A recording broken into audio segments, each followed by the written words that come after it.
to my Super Bowl 60 reaction. And as you all know, I'm a Patriots fan, is the banner that is behind me. And you all probably know that they did lose. So let's get to it. Now we got the Patriots putting up 13 points against the Seattle Seahawks. So I'm going to take a look at the Patriots first. We had Drake May honestly doing all right behind that terrible O-line. He went 27 for 43, 295, two touchdowns, and two picks. One of them wasn't bad. The other one was bad. And he did get sacked 6 times.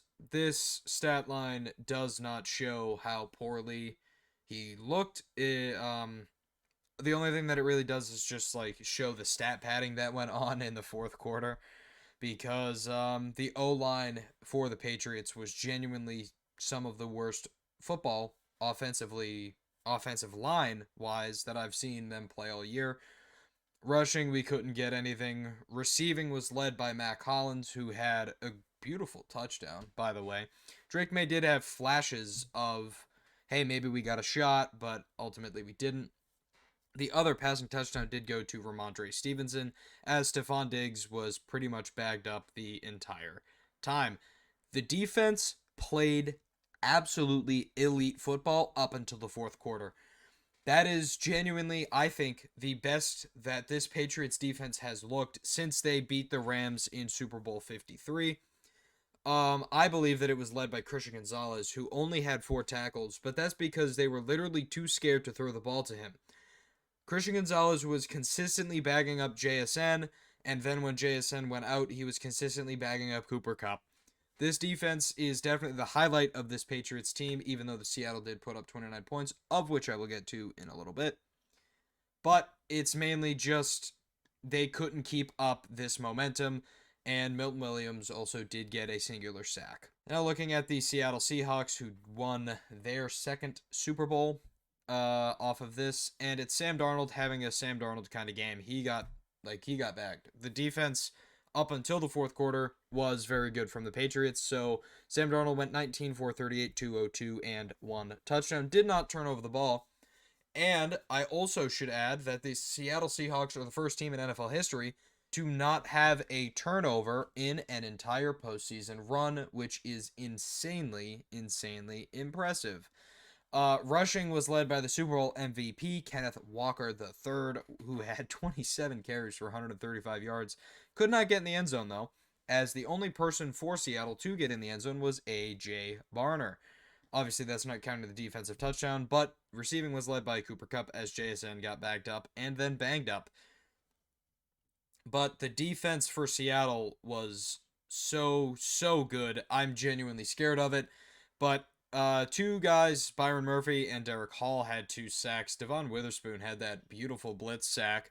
And Riley Mills also had a sack. And it's very unfortunate to see this, because I honestly had faith going into this game that the Patriots could do something. But Julian Love and this guy got an interception. Derek Hall also forced a fumble, which Byron Murphy then recovered. And I'm going to be honest, as soon as I saw that fumble, I turned the game off and started watching the box score until the Patriots got their touchdown after Seattle's. But I think, in my opinion, the Super Bowl MVP should have been Jason Myers, because even without the touchdowns that Seattle did get, Seattle would have still won if they didn't do anything other than kick the football.